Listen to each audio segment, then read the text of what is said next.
وہ تو کب کی ختم ہو گئی. آپ نے فرمایا یہ شیطان کی آواز.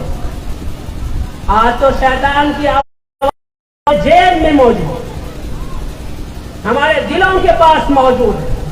ہم خود بھی گناہ کرتے ہیں، اور جب موقع خوشی کا آتا ہے تو پورے گاؤں کو اس گناہ میں شریک کرتے ہیں. وہ لوگوں، وہ ایمان والو، کیا تمہیں تمہارا کہیں کہ آج کے طبیبوں اور ماہر ڈاکٹروں نے لکھا ہے یہ جو ڈی جے بجایا جاتا ہے اگر ہارٹ کے مریض کے قریب سے گزر جائے تو 90% امید ہے کہ اسے دل کا دورہ پڑ جائے.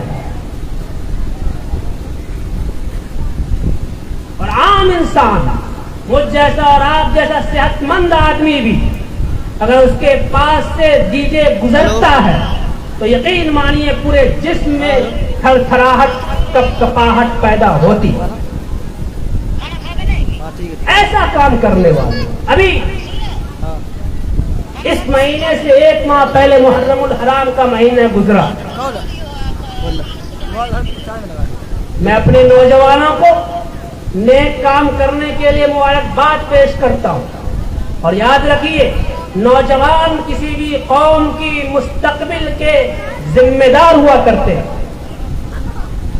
وہ قوم بہت ترقی کرتی ہے جس کے نوجوانوں میں دینداری ہو.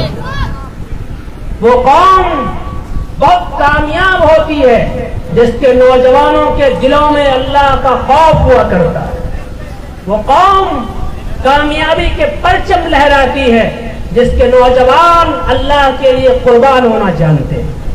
اور یہی وجہ ہے کہ صحابی رسول حضرت خالد بن ولید رضی اللہ تعالی عنہ، جنہیں بعد میں خالد سیف اللہ کہا گیا، اللہ کی تلوار نام رکھا گیا، 60,000 کے مقابلے میں 60 آدمی کی تعداد لے کر کھڑے ہو گئے اور اللہ نے کامیابی عطا فرمائی. یہ نوجوان، یہ ہماری قوم کے مستقبل ہیں.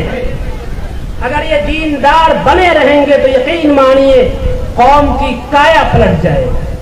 لیکن اگر یہ بددین ہوں گے تو پھر قوم ذلیل ہو جائے. ذلت بھی ان کے ہاتھ میں، عزت بھی ان کے ہاتھ میں. آج بعض علاقوں میں محرم الحرام کے موقع پر ایسے بینڈ باجے اور ڈی جے بجائے گئے، اللہ کی پناہ، مسلمان تو چھوڑیے، کوئی اچھا انسان بھی اسے درست نہیں کر سکتا. نام رسول اللہ کے نواسے کی محبت کا اور کام شیطانوں. ایسی محبت اگر ہے تو کوئی ضرورت نہیں ایسی محبت. میرے بھائی، بعض ہمارا نوجوان اس موقع پر شراب پیتا، وہ شراب جس کی حرمت جب نازل ہوئی، شام سے صحابی رسول کئی اونٹوں پر شراب بھر کر لا رہے تھے بیچنے کے لیے. جب حرمت نازل ہوئی تو یہ کہہ سکتے تھے کہ ابھی حرام ہوئی ہے، چلو اس کو بیچ لیتے ہیں، اس کے بعد کاروبار نہیں کریں گے. لیکن نہیں، انہوں نے کہا کہ جب شراب حرام ہو گئی، اس کا پینا بھی حرام، اس کا بیچنا بھی حرام، اس کا خریدنا بھی حرام، بلکہ اس کے کاموں میں مدد کرنا بھی حرام ہے، تو اب یہ شراب مدینے نہیں جائے گی. راستے میں تمام شرابوں کو بہا دیا. مدینے کی گلیوں میں شراب ایسے بہ رہی تھی جیسے پانی بہا کرتا ہے. یہ ماننے کا جذبہ تھا رسول اللہ کے ان جانثاروں کا. آج رسول اللہ کے یہ غلام جو رسول اللہ کے نام کے نعرے لگاتے، وہ شراب پی کر لگاتے ہیں. بتاؤ مسلمانوں، ایسے غلاموں پر اللہ کا عذاب آئے گا یا نہیں آئے گا؟ کس نے اجازت دی آپ کو شراب پینے کی؟ کس نے اجازت دی آپ کو نشہ کرنے کی؟ آج 12 سال اور 14 سال کا نوجوان نشے کی لت میں ایسا دیوانہ بنا ہوا ہے، اسے نہ باپ نظر آتا ہے نہ بھائی نظر آتا ہے. آپ واقعات سنیں گے تو شرم سے سر جھک جائے گا. امارت شریعہ کے دارالقضاء میں ایک خاتون نے آ کر کہا کہ مفتی صاحب بہت مسئلہ بتاتے ہیں آپ لوگ، بہت کہتے ہیں کہ لڑکیاں بدتمیز ہو گئی ہیں. آج بتائیے, میرے شوہر نے جو کئی سال کے بعد سعودی سے آیا, میں اس کا راستہ دیکھ رہی تھی, اس کا انتظار کر رہی تھی. یہ بدتین, یہ بدلانت جب آیا ہے سعودی عرب سے تو اس نے میرے ساتھ رات نہیں گزاری, اس نے شراب کے نشے میں اپنی بیٹی کے ساتھ شب گزاری. بتائیے اب کیا ہوگا میری زندگی کا. وہ لوگوں, وہ مسلمانوں, وہ ایمان والوں, کیا اللہ کی زمین اس میں وہ شخص دھس نہیں جاتا؟ کیا اس پر اللہ کا عذاب اسی وقت نہیں آ جاتا؟ کیا پوری قوم اس کے لیے ذلیل نہیں ہوگی؟ کس نے منع کیا آپ کو؟ میرے بھائی, اگر یہ نشے ہم نے اس سے اپنے بچوں کو نہیں بچایا, اس نشہ کی لت سے ہمارے نوجوانوں نے توبہ نہیں کیا, تو عزتیں نیلام ہو جائیں گی, قوم کے مقدر میں ذلت و رسوائی لکھ دی جائے. آپ خود بھی پرہیز کیجئے اور اپنے بچوں کو پوری قوت کے ساتھ روکیے. اور ایک بات یاد رکھیے, آج کل لوگ کہتے ہیں بچہ بڑا ہو گیا, 14 سال کا, 15 سال کا, 16 سال کا ہو گیا, مفتی صاحب آپ کہیں گے تو گھر سے بھاگ جائیں گے. حضرت نوح علیہ السلام کی قوم پر جب عذاب آیا تھا اور حضرت نوح نے اپنے بیٹے کو پکارا کہ بیٹا آجا, اس عذاب سے تو نہیں بچ سکتا. اللہ کے سامنے ہاتھ پھیلا دیا, اے اللہ جیسا بھی ہے بیٹا تو میرا ہے. یہ بھی نہیں, پیار سے کہا اللہ بیٹا تو میرا ہے. اللہ نے کیا فرمایا؟ انہو لیس من اہلک, اے نوح جو تیرے رب کا نافرمان ہو وہ تیرا بیٹا نہیں ہو سکتا. نہیں, اس کی سفارش مت کرو. انہو لیس من اہلک, وہ تیرا گھر والا نہیں ہو سکتا, وہ تیرے گھر کا فرد نہیں ہو سکتا. آج ہمارا بیٹا 15 سال کا ہو یا 20 سال کا, آپ پوری قوت کے ساتھ کہو کہ تم کو میرے گھر میں رہنا ہے تو نشہ نہیں کر سکتے. اگر نشہ کرو تو تم میرا بیٹا نہیں. ہمت کے ساتھ کہیے, آپ فیصلے لیجئے, یقین مانیے اگر آپ اللہ کو راضی کرنے کے لیے فیصلے لیں گے, اللہ آپ کے فیصلے میں قوت پیدا کرے. مقلب القلوب اور مصرف القلوب تو وہ ہے. فیصلہ آپ لیجئے اللہ کے لیے, اللہ آپ کے ساتھ ہو. اور ایک بات یاد رکھیے, حق بولنے والے ہمیشہ پہلے ایک ہوتے ہیں, بعد میں اللہ تعالیٰ ان کے ساتھ جماعتوں کو لگا دیا کرتے ہیں. حضرت ابراہیم نے تنہا اللہ کے واحد ہونے کا اعلان فرمایا تھا. پوری بادشاہت اور سلطنت اور حکومت ان کے خلاف کھڑی تھی, لیکن وہ ثابت قدم رہے. انہوں نے اللہ کی وحدانیت کا اعلان کرنا نہیں چھوڑا. مصیبتیں آئی, آزمائشیں آتی رہی, لیکن اللہ نے حضرت ابراہیم کو کامیاب کر کے دکھایا یا نہیں دکھایا؟ آج اگر ارشد رحمانی اور عبداللہ اور عبد الباری اور فیاض یہ طے کر لے کہ میرا بیٹا اللہ کا نافرمان نہیں ہوگا, تو بتائیے اللہ کی مدد آئے گی یا نہیں آئے گی؟ طے کرنا ہے. نظام تربیت بنائیے, اپنے بچوں کا مزاج یہ بنائیے کہ اگر عمر فاروق کا بیٹا یہ کہہ سکتا ہے کہ مجھ سے گناہ ہوا ہے, تو میرا بیٹا بھی یہ کہے کہ ہاں مجھ سے گناہ ہوا. کیوں نہیں کہے؟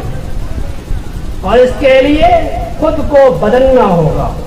ایک بہت ماہر ڈاکٹر نے مجھ سے کہا کہ مفتی صاحب آپ پان کے عادی آدمی ہیں, گھر میں پان مت کھایا کیجیے.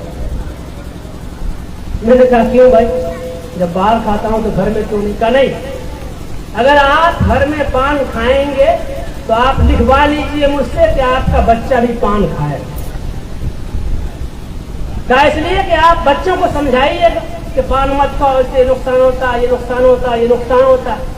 وہ کہے گا کہ ابا منع تو کرتے ہیں لیکن کچھ کھاتے ہیں, دیکھتے ہیں, ٹرائی کرتے ہیں ایک مرتبہ کیسا لگتا ہے, اور پھر وہ بچہ عادی ہو جائے. اس لیے آپ گھر میں مت کھائیں. میں بھی آپ سے کہتا ہوں کوشش کیجئے کہ غلط کام خود نہ کریں. آپ کو دیکھ کر آپ کے بچے اپنے مستقبل سنوارتے. آپ نمازی بن جائیے, گھر والوں کا نمازی بننا آسان ہو جائے. آپ قرآن کی تلاوت کے پابند بن جائیے، گھر والوں کے لیے آسان ہو جائے گا۔ جو کام آپ کریں گے، آخر ہماری وہ بچیاں جو کھانا بناتی ہے، جو گھر کا سارا کام کرتی ہے، کیا اسے سکھانے کے لیے کوئی ماسٹر آتا ہے، کوئی ٹیچر آتا؟ نہیں آتا۔ وہ جھاڑو لگانا ماں کو دیکھ کر سیکھتی، برتن مانجنا ماں کو دیکھ کر سیکھتی، گھر کے سارے کام وہ ماں کو دیکھ کر سیکھتی ہے۔ تو پھر دین کا کام ماں اور باپ کو دیکھ کر کیوں نہیں سیکھے؟ ہم لوگ اپنے مزاج کو بدل دیں، ہم لوگ خود رسول اللہ کی سیرت پر چلنا شروع کر دیں، یقین مانیے ایک ہفتے میں تبدیلی آئے۔ آج آپ کے گھر کا ماحول بدلے گا۔ اللہ کے رسول صلی اللہ علیہ وسلم نے تعلیم پر بہت توجہ دی۔ صفحہ نبوی کو مسجد نبوی کی سطح سے اونچا رکھا گیا اور قرآن کریم کے اس آیت کی عملی تفسیر کی گئی۔ اللہ تعالیٰ نے اعلان فرمایا، یرفع اللہ الذین آمنوا منکم والذین اوتوا العلم درجات، کہ اللہ تعالیٰ نے ایمان والوں کے مرتبے کو بلند فرمایا اور علم والوں کو کئی درجے بلند فرمائے۔ اللہ کے رسول صلی اللہ علیہ وسلم نے جب صحابہ کی تعلیم کے لیے صفہ تعمیر کیا تو اس کی عمارت زمین کو، فرش کو مسجد نبوی کے فرش سے اتنا اونچا رکھا۔ یہ پیغام دیا پوری انسانیت کو کہ علم والے اوپر رہیں گے۔ آج ہمارے بچوں کے ذہن و دماغ سے نکل گیا، میں بہت صاف بول رہا ہوں، پڑھے لکھے لوگ ہیں آپ حضرات، آج ہمارے بچوں کے دماغ سے یہ بات نکل گئی ہے۔ ابھی میں دربھنگا کی سب سے بڑی یونیورسٹی متھلا یونیورسٹی کے ذمہ داروں کے ساتھ، رجسٹرار کے ساتھ، چانسلر کے ساتھ بیٹھا ہوا تھا ایک میٹنگ میں۔ انہوں نے کہا کہ مولانا آج پورے ملک میں افراتفری کا عالم میں شکایتیں ہیں کہ سرکار نوکری نہیں دے رہی ہے، روزگار نہیں ہے اس ملک میں، لیکن یہ بات میں مسلمان ہو کر کہتا ہوں اور قسم کھا کر کہتا ہوں کہ یہ بات 100% جھوٹ ہے۔ اس ملک میں روزگار بھی بہت ہے، نوکریاں بھی بہت ہیں۔ اس ملک میں نوکری کے لائق بچے نہیں ہیں۔ آج ہمارے بچوں کا ذہن یہ بن گیا ہے کہ اتنا پڑھ لو کہ کسی طرح ٹرائے مار کے ملک سے باہر چلے جائیں، 2-4 لاکھ کمائی لیں۔ یہ ذہن بن گیا ہمارے بچوں کا۔ اس لیے آپ یہ کہہ سکتے ہیں کہ مجھول میں 50 بچے اور 100 بچے گریجویٹ ہیں، لیکن آپ یہ نہیں کہہ سکتے کہ وہ اپنے فن میں ماہر اور اپنے فن میں بہت کچھ کرنے والے ہیں۔ ڈگریاں صلاحیت کی سند نہیں ہوتی، صلاحیت اپنے اندر پیدا کرنی پڑتی ہے۔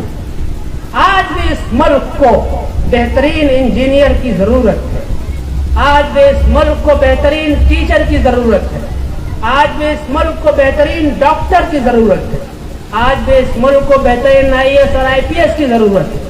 لیکن ہمارے بچے اور بالخصوص ہماری قوم کا تو حال یہ ہے کہ میٹرک کھینچ تان کے انٹر اور بہت طاقت لگا کے گریجویشن ہے، اس کے بعد تو کچھ نہیں۔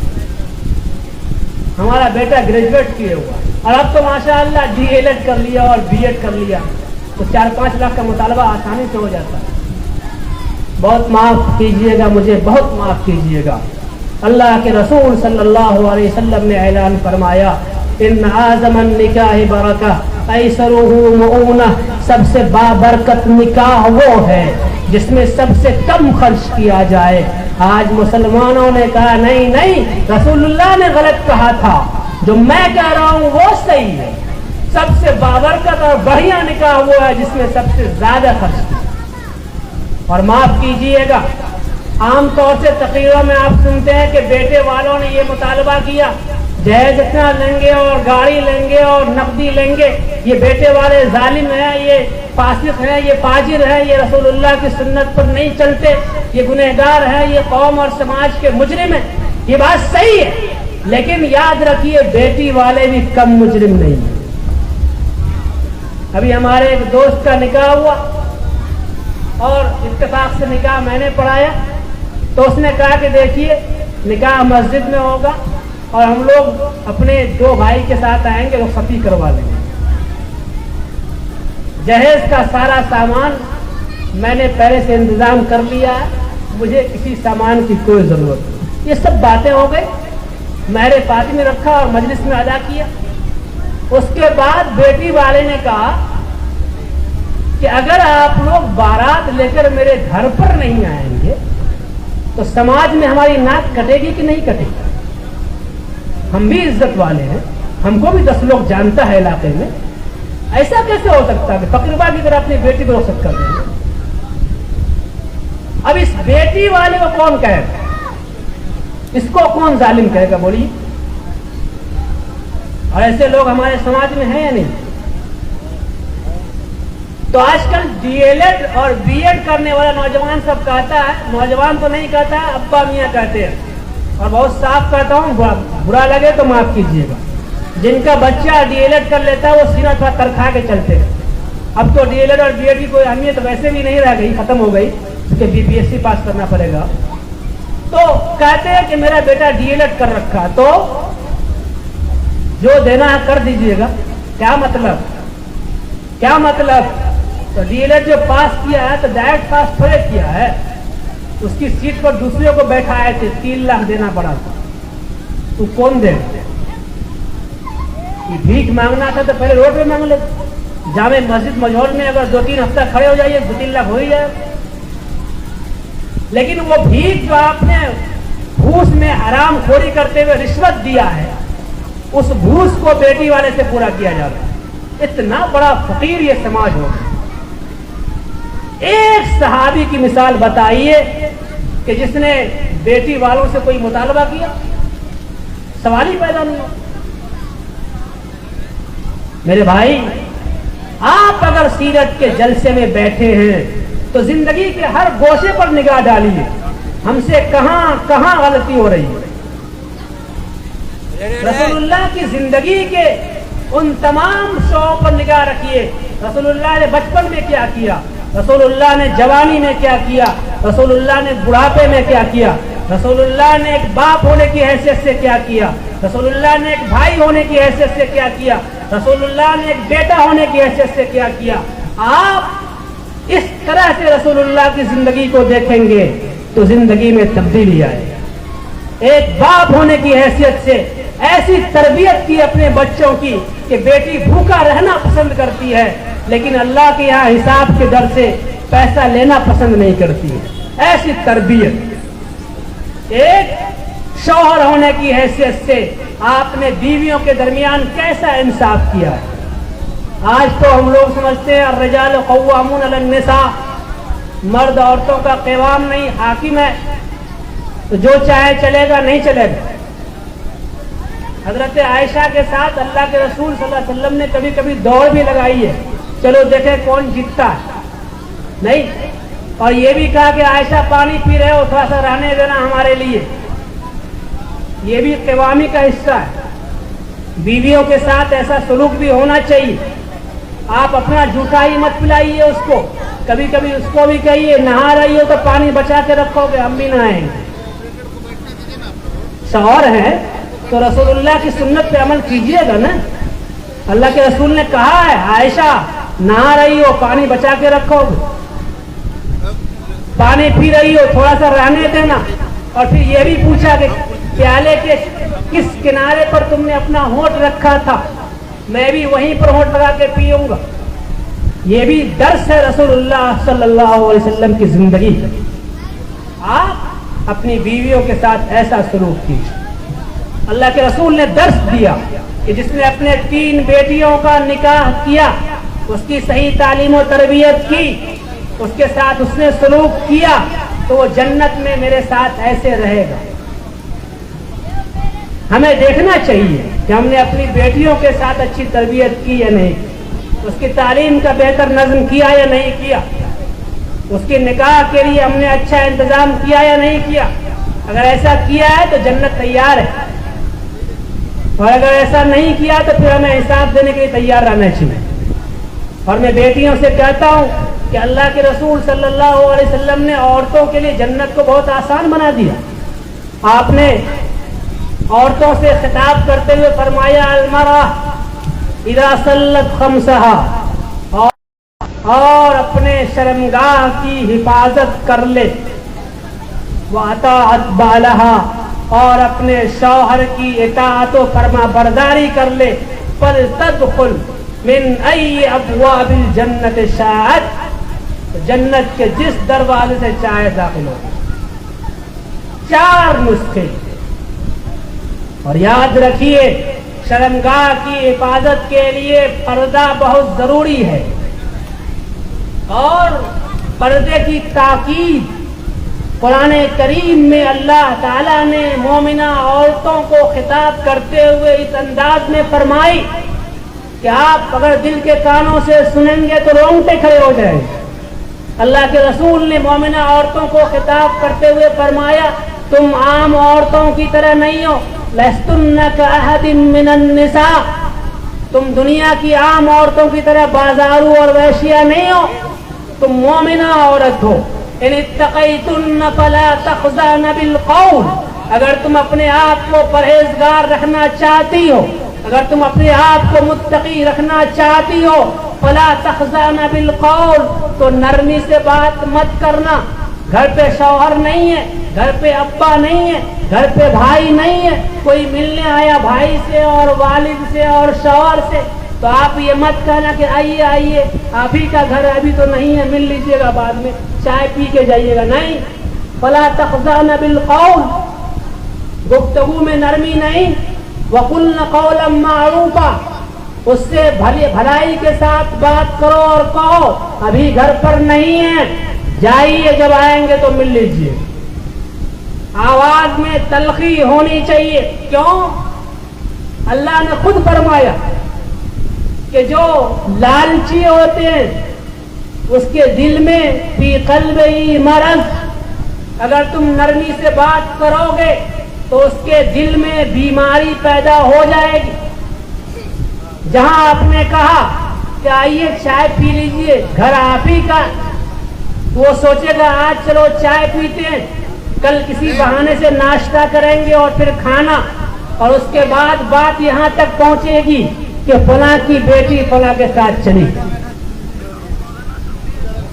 اللہ نے نقشہ فرمایا لستن کأحد من النساء، تم عام عورتوں کی طرح نہیں ہو.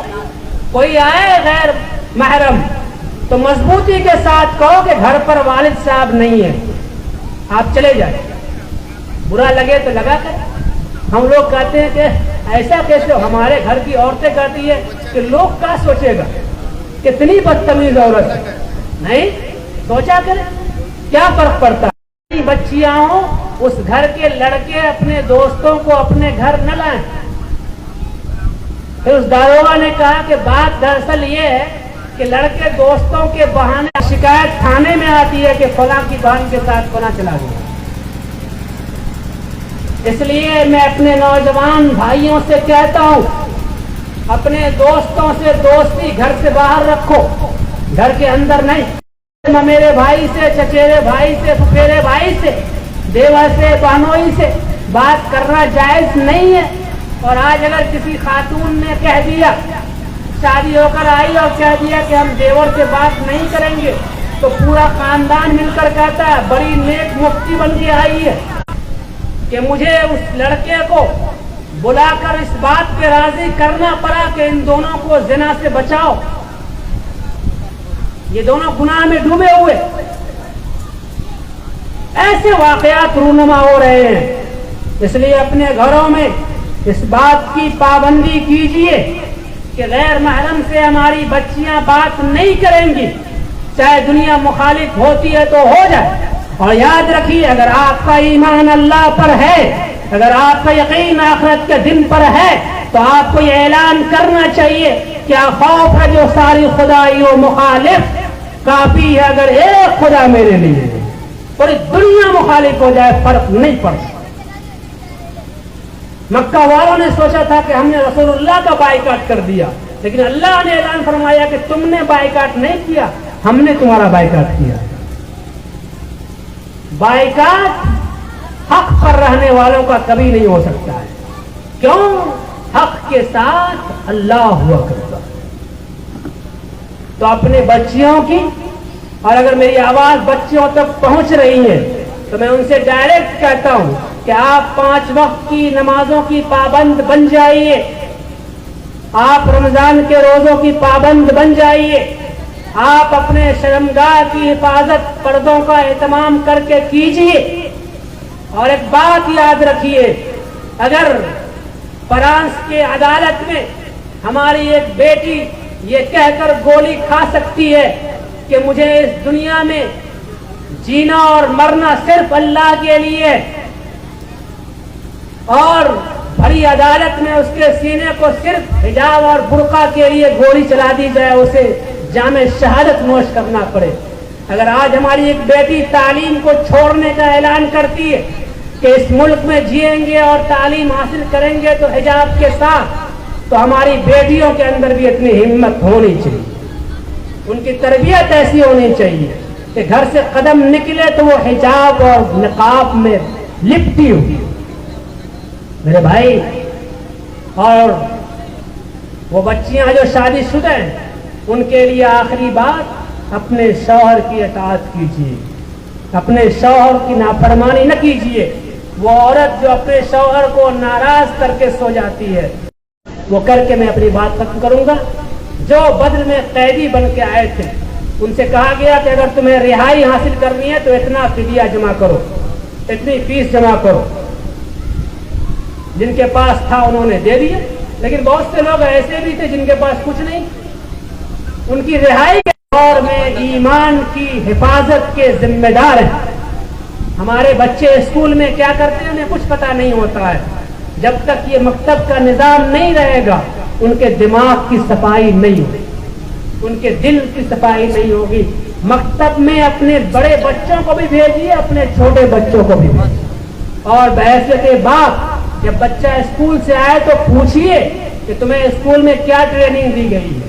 اگر دین کے خلاف کوئی ٹریننگ ہو تو ایسے اسکولوں سے اپنے بچوں کو واپس بلا لیں، اور آپ کہیے کہ میرا بچہ ان پڑھ رہ سکتا ہے لیکن خدا کا نافرمان نہیں ہو سکتا ہے۔ میرے بھائی، ایک آخری بات، میں شکر گزار ہوں یہاں کے مکتب اور انجمن کے تمام ذمہ داروں کا جنہوں نے آپ کے سامنے مجھے کچھ کہنے کا موقع دیا۔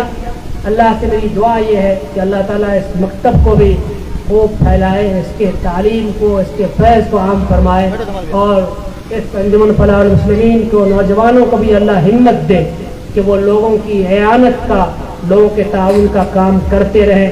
میں نے جو کہا ہے اللہ تعالیٰ پہلے مجھے اور پھر آپ سب کو اس پر عمل کی توفیق دے۔ وما توفیق الا باللہ، وآخر دعوانا ان الحمدللہ۔ الحمدللہ، میں آپ سب کا شکر گزار ہوں۔